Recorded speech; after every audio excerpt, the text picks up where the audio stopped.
हम लोगों ने चोरी की वजह से मेरे साथ ही किया है। मैं तुझे श्राप देता हूँ कि तुम्हारे गांव में चोरी चलती रहेगी और ये चोरी कभी नहीं रुकेगा। ऐसी चोरी होगी कि किसी को कभी चोर नहीं दिखेगा। जैसा तुमने मुझे अपमानित करके 4 दिनों से बांध कर रखा है, मैं भूख प्यास से तड़प रहा हूँ, इसी तरह तुम भी तड़पोगे और यही मेरा श्राप है। किसी तरह रात हुई। साधु बिना पानी और खाने के तड़प रहे थे और तड़प तड़प कर अपना प्राण वहीं त्याग देते हैं।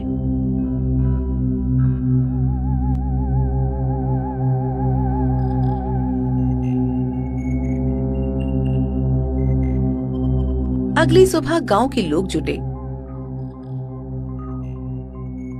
ये क्या मुखिया जी, ये साधु तो मर गया, कहीं हमने कुछ गलत तो नहीं कर दिया है? अरे इसमें हमारी कोई गलती नहीं है, ये बूढ़ा था इसलिए मर गया। जाने दो इसे, जंगल में फेंक आओ, नहीं तो ये बदबू करने लगेगा। मैं अभी साधु को जंगल में फेंक आता हूँ। मदन और कुछ गांव वाले साधु को ले जाकर जंगल में फेंक देते हैं।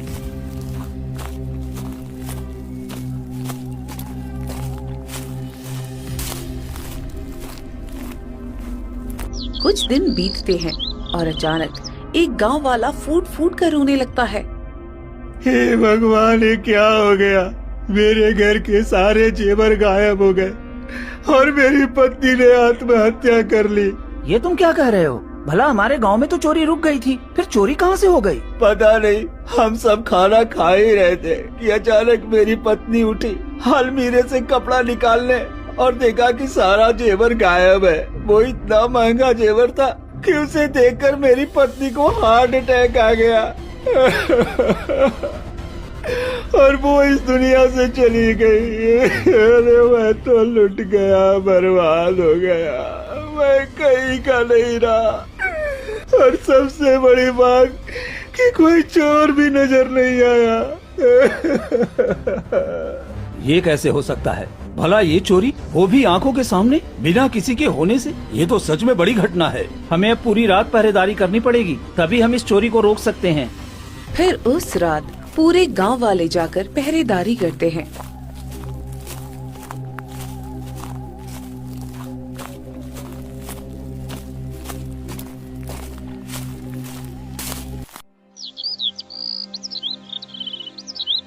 फिर सुबह होते ही मदन जोर जोर से रोने लगता है। ये क्या हुआ? मेरे घर के सारे अनाज चोरी हो गया, जबकि मैं पूरी रात पहरेदारी कर रहा था। ये कैसे हो गया?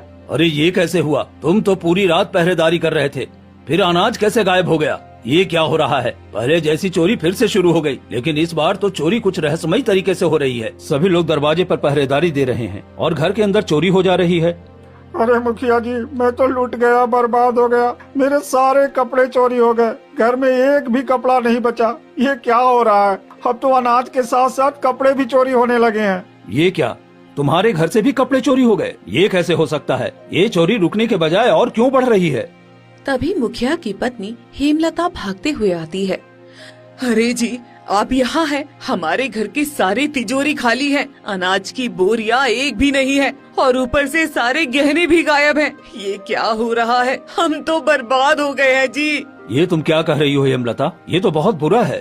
हमारे गांव में एक साथ इतनी चोरी कैसे हो सकती है? मुखिया जी, कुछ कीजिए ना। ये तो सच में परेशानी वाली बात है। एक दिन में इतनी सारी चोरी कैसे हो गई? मदन, कुछ ठीक नहीं लग रहा है मुझे। अब हम लोगों को दिन रात जाकर पहरा देना होगा। ठीक है, तो आज से पूरे गांव में कोई नहीं सोएगा, सब अपने अपने सामान की पहरेदारी करेगा।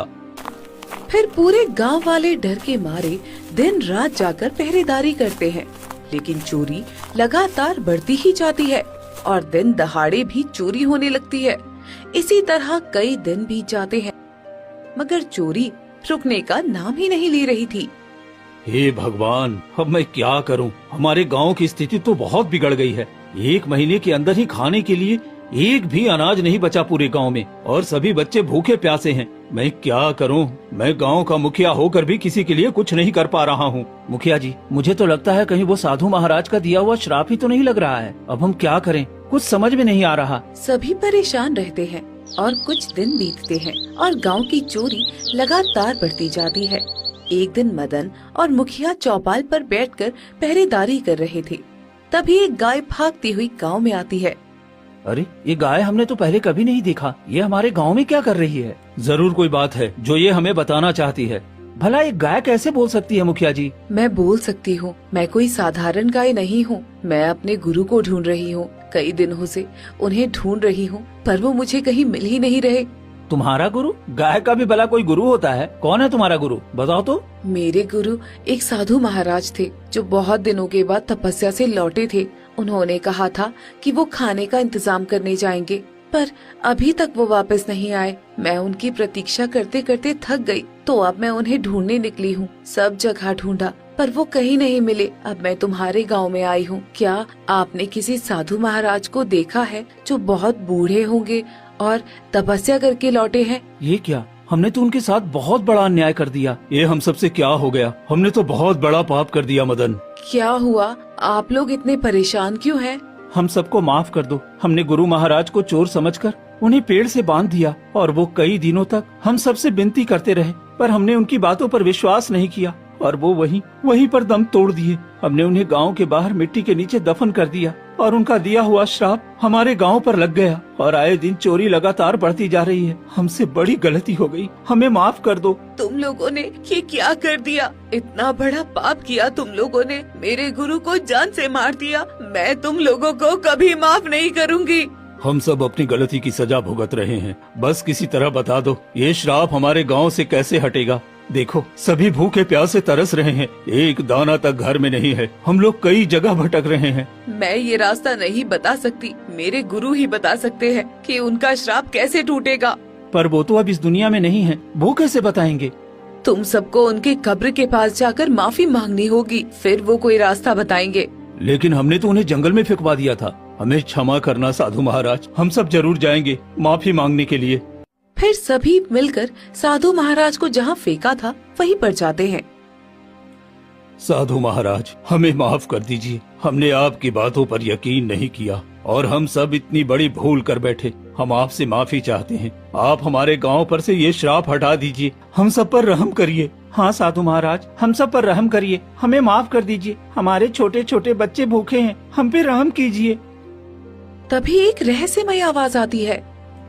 तुम सबने चोरी के लिए हद पार की है। तुम सबको इसी श्राप से जूझना पड़ेगा। चोरी किसी और ने किया और तुमने मुझ जैसे बेगुनाह को मौत की सजा दी। गुरुदेव, आप इन सबको माफ कर दीजिए। इन सब ने बहुत गलत किया है, लेकिन गांव में बहुत सारे भूखे बच्चे हैं जो भूख से रो रहे हैं। मैं उन्हें देखकर आई हूँ। आप अपना श्राप इनसे हटा लीजिए। ठीक है, मैं श्राप नहीं हटा सकता, लेकिन इसके लिए तुम्हें मानसरोवर झील का पवित्र जल लेकर अपने गांव पर छिड़कना होगा, तभी ये श्राप टूटेगा। जी साधु महाराज, मैं वो मानसरोवर झील का पानी अवश्य लेकर आऊंगा और हम सब ने जो गलती की है उसका प्रायश्चित भी करेंगे। नहीं, तुम ये नहीं ला सकते। पहली बार मुझ पर शक मदन ने किया था और मेरे साथ बुरा व्यवहार किया, इसलिए परीक्षा उसी को देनी होगी। और ध्यान रहे, रास्ते में कुछ भी आए उसमें उसे फंसना नहीं है और वो जल लेकर ही आना है। मैं वादा करता हूँ साधु महाराज, मैं जल लेकर जरूर आऊंगा। इतना कहकर मदन घने जंगलों की तरफ निकल पड़ता है और कुछ ही दूर जाने के बाद उसे ढेर सारा खजाना दिखता है। अरे, ये तो खजाने का ढेर है। अगर इसे ले लूं तो पूरे गांव की गरीबी दूर हो जाएगी और जितना चोरी हुआ है वो सब वापस भी आ जाएगा। मुझे ले लो तो तुम्हारी सारी तकलीफें और पूरे गांव की तकलीफ दूर हो जाएगी। फिर मदन 2 कदम आगे बढ़ता है और रुक जाता है। अरे, मैं ये क्या कर रहा हूँ? नहीं, मैं ऐसा नहीं कर सकता। हमारे गांव पर श्राप लगा है। अगर मैं ये ले गया तो शायद ये खजाना भी चोरी हो जाएगा। नहीं, मुझे आगे बढ़ना चाहिए। तभी खजाना मिट्टी के ढेर में बदल जाता है। अरे, ये क्या? ये तो भ्रमजाल था। बाल बाल बच गया मैं। थोड़ी दूर जाने के बाद ही मदन मानसरोवर झील के पास पहुंच जाता है। तो यही मानसरोवर है। मुझे जल्दी से जल लेकर वहाँ लौटना चाहिए। जैसे ही मदन जल लेने झुकता है, तभी एक रहस्यमय आवाज आती है। तुम ऐसे जल नहीं ले सकते। अगर तुम्हें जल चाहिए तो मेरे प्रश्नों के सही सही उत्तर दो, तभी मैं तुम्हें ये झील का जल दूंगा। ठीक है, मैं तुम्हारे प्रश्नों के उत्तर देने के लिए तैयार हूँ। बताओ, मैं अंधेरे को भगाऊं, घर आंगन सजाऊं बिना हाथ पैर के हर कोना रोशन कर दूं। मैं कौन हूँ? मदन सोचता है, फिर बोलता है। झील महाराज, इसका उत्तर है उजाला। उजाला एक ऐसी चीज है जो बिना हाथ पैर के कोने कोने रोशनी देती है। तुमने बिल्कुल सही जवाब दिया। अब जल ले जा सकते हो। फिर मदन जल्दी से मानसरोवर झील का जल ले आता है और गांव की तरफ निकल पड़ता है और कुछ ही देर में मुखिया के पास जाता है। तुमने बहुत अच्छा काम किया है मदन। अब जल्दी से इस जल को हमारे पूरे गांव पर छिड़क दो ताकि ये श्राप खत्म हो जाए। मदन गांव में पवित्र जल छिड़कता है। तभी तेज रोशनी फैलती है और पूरे गांव में चोरी किया हुआ सामान वापस आ जाता है। ये क्या, हमारे घर में फिर से अनाज भर गया। देखो, सबके दरवाजे पर अनाज वापस आ गया है। हाँ मुखिया जी, हमने बहुत बड़ी गलती की थी साधु महाराज जी के साथ। हमें इसका प्रायश्चित करना चाहिए। हाँ, तुम ठीक कहते हो मदन। जहाँ हमने साधु को लावारिस की तरह फेंका था, वहाँ पर हम एक मंदिर बना देंगे ताकि हम उनकी पूजा कर सकें। हाँ, यही ठीक है। साधु महाराज की कृपा हमारे घर और गांव पर बनी रहेगी और फिर कभी चोरी नहीं होगी। ठीक है, कुछ ही दिनों में हम वहाँ एक मंदिर बना देंगे। और उस दिन के बाद से गांव में चोरी होना बंद हो जाता है और मुखिया और गांव वाले मिलकर साधु महाराज के लिए एक खूब सुंदर सा मंदिर बना देते हैं और सुबह शाम वहाँ दीपक जलाकर साधु महाराज की पूजा करने लगते हैं। और इस तरह पूरा गांव खुशी पूर्वक रहने लगता है।